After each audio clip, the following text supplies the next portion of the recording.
যারা ঈদের ছবিগুলো দেখেছেন বা দেখতে চান তাদের জন্য আজকে আমার ঈদের লাইন আপের শেষ রিভিউ। আজকে কথা বলবো Prince once upon a time in Dhaka এই ছবিটি নিয়ে।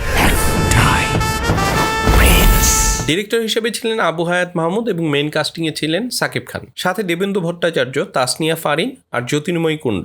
জনরা হলো গ্যাংস্টার ড্রামা। এটা 90-এর দশকের ঢাকার আন্ডারওয়ার্ল্ডের গল্প। এই ছবিটা নিয়ে মুক্তির আগ থেকেই সোশ্যাল মিডিয়ায় যেমন হাইপ ছিল তেমনি সমালোচনাও ছিল, কিন্তু 2.5 ঘন্টার এই ছবিটা দেখার পর আমার কাছে কি মনে হলো জানি না। আজকে কথা বলবো এই ছবিটার গল্প, অভিনয় এবং টেকনিক্যাল নানান দিক নিয়ে, আর শেষে থাকবে আমার রেটিংটা জানতে হলে আপনাদের ভিডিওটা শেষ পর্যন্ত দেখতে হবে। তাহলে চলেন শুরু করি। Are you ready? প্রিন্সের যে গল্পটা সেটা হচ্ছে 90-এর দশকের ঢাকার ইব্রাহিম নামে এক সাধারণ ছেলের গল্প, যে কিনা একটা মধ্যবিত্ত পরিবার থেকে এসেছে। কিন্তু এই ইব্রাহিমে একদিন হয়ে উঠে ঢাকার আন্ডারওয়ার্ল্ডের সবচেয়ে বড় নাম প্রিন্স। সিনেমায় আমরা দেখি কিভাবে একটা সাধারণ ছেলে এই জগতে ঢুকে বড় হয় আর টিকে থাকার জন্য লড়াই করে। ইব্রাহিম থেকে প্রিন্স হয়ে ওঠার এই জার্নিটাই মূলত সিনেমার মেইন প্লট। আন্ডারওয়ার্ল্ডে প্রিন্সের পাশে থাকে তার গুরু গোপালদা। মূলত গোপালদাই তাকে সবকিছু শেখায়, তাকে পথ দেখায়। আর উল্টো দিকে আছে ভিলেন পাঠান। ঢাকা শহরের নিয়ন্ত্রণ কার হাতে থাকবে, প্রিন্সের নাকি পাঠানের? মূলত এই ক্ষমতার লড়াইটাই সিনেমার আসল কনফ্লিক্ট। পাশাপাশি আছে প্রিন্সের ব্যক্তিগত জীবনও। মূলত যখন সে ইব্রাহিম, তখন তার জীবনে আসে দিলরুবা, তাসনিয়া ফারিনের ক্যারেক্টার। পরে আসে আরেকজন নারী সোনিয়া, যেখানে অভিনয় করেছেন জ্যোতির্ময়ী কুণ্ডু। এই দুইজন নারী ক্যারেক্টার প্রিন্সের লাভ অ্যাঙ্গেলটাকে তুলে ধরে। এক কথায় বলতে গেলে এটা আসলে একটা গ্যাংস্টারের উত্থানের গল্প। আন্ডারওয়ার্ল্ডের অনেকগুলো শেয়ালের মধ্য থেকে একজন প্রিন্সের সিংহ হয়ে ওঠার গল্প। Cheers. গ্যাংস্টারের উত্থান, পিরিয়ড সেটিং আর ক্ষমতার লড়াই, এই ফর্মুলা কিন্তু নতুন না। দ্য গডফাদার, স্কারফেস আর গুড ফেলাস, হলিউডের এই ছবিগুলো আমাদের একটা স্ট্যান্ডার্ড সেট করে দিয়েছে। আবার বলিউডে গ্যাংস অফ ওয়াসেপুর দেখিয়ে দিয়েছে পিরিয়ড গ্যাংস্টার মানে শুধুমাত্র মারামারি না, এর পেছনে থাকতে হয় টাইম স্পেসের ধারণা, ক্যারেক্টার ডেপথ আর রাজনৈতিক প্রেক্ষাপট। বাংলাদেশের সিনেমার ক্ষেত্রেও কিন্তু এই জনরাটা নতুন না।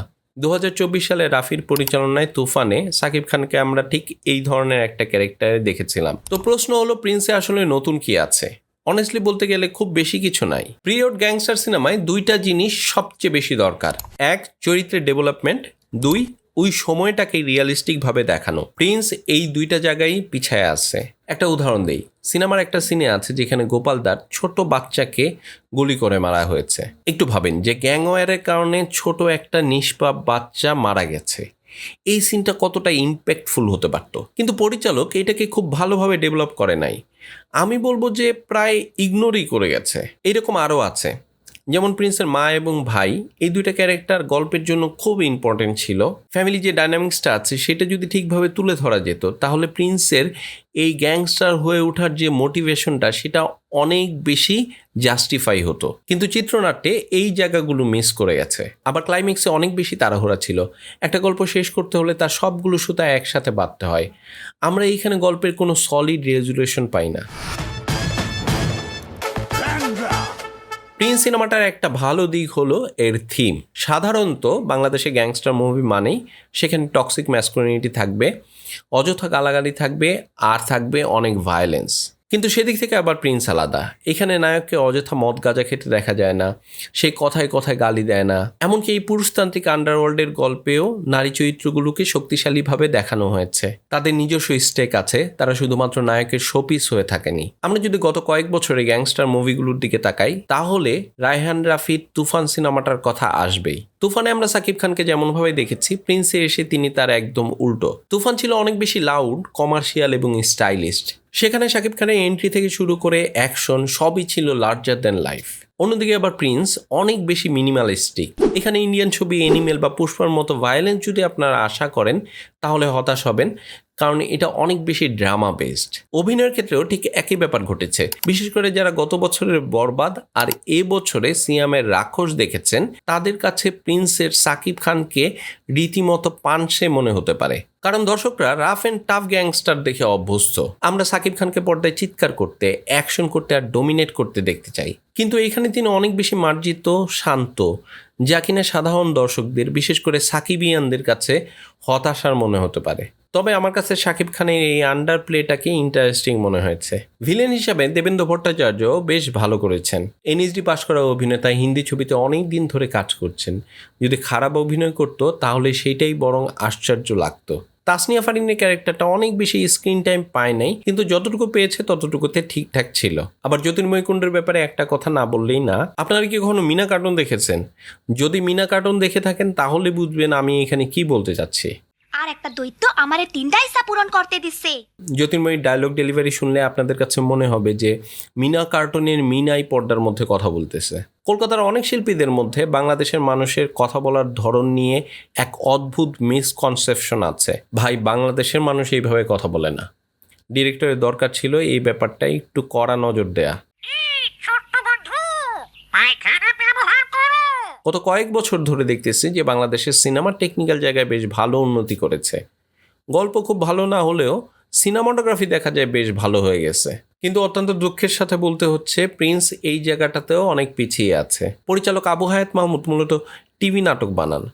এটা তার প্রথম সবচেয়ে বড় প্রজেক্ট ছিল। 90-এর যে ঢাকা সেটাকে পোর্ট্রে করার জন্য যে পরিমাণ ডিটেইল প্রোডাকশন ডিজাইন দরকার ছিল সেটা তিনি করতে পারেন নাই। এটা কি বাজেটের কারণে হয়েছে নাকি পরিকল্পনার অভাবের কারণে হয়েছে সেইটা আমি বলতে পারবো না, কিন্তু পর্দায় সেই ডিটেলিংটা আমরা পাই নাই। প্রিন্সের যে অ্যাকশন সিকোয়েন্সগুলো ছিল সেগুলো দুর্বল ছিল, বিএফএক্সের মানও তেমন ভালো না, আর এডিটিং এবং সাউন্ড ডিজাইনও বিলো অ্যাভারেজ। আর কস্টিউম নিয়ে একটা কথা না বললেই না, সিনেমায় শাকিব খানের বুকে একটা ট্যাটু ছিল, আর সেই ট্যাটুটা দেখানোর জন্য প্রায় প্রতিটা সিনেই শার্টের উপরের 2-3টা বোতাম খোলা থাকতো।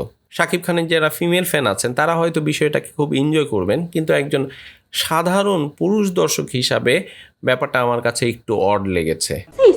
ট্যাটু দেখানোর জন্য সারাক্ষণ বুক খোলা রাখতে হবে, এই লজিকটা আমার মাথায় ঢোকে নাই।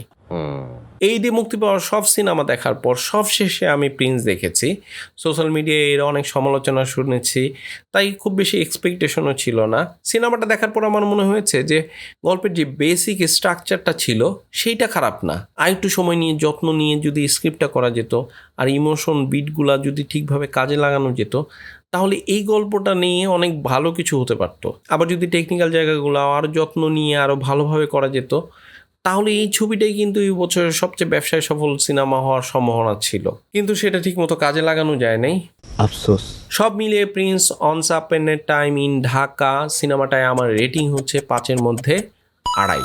তো প্রিন্স নিয়ে আমার যত কথা ছিল তা শেষ হলো, আর এর মধ্য দিয়ে আমি এবারে ঈদে মুক্তি পাওয়া সবগুলো ছবি নিয়ে আমার রিভিউ করে ফেললাম। তো এই লাইন আপটা নিয়ে আমার একটা আলাদা ভিডিও করার ইচ্ছা আছে, যেখানে আমি ছবিগুলোর র্যাঙ্কিং করব, কোনটা ভালো ছিল কোনটা খারাপ হয়েছে সেইটা বলবো। তো সেই ভিডিওটা যদি আপনারা মিস না করতে চান তাহলে চ্যানেলটা সাবস্ক্রাইব করে বেল বাটনটা প্রেস করে রাখুন। আর প্রিন্স সিনেমাটা যদি ইতিমধ্যে দেখে থাকেন তাহলে কমেন্ট করে জানান আপনাদের কাছে কেমন লাগলো। ভিডিওটা যদি ভালো লাগে তাহলে লাইক দিন, শেয়ার করুন। দেখা হবে পরের ভিডিওতে। ততক্ষণ পর্যন্ত ভালো থাকুন, সুস্থ থাকুন, সিনেমার সঙ্গে থাকুন।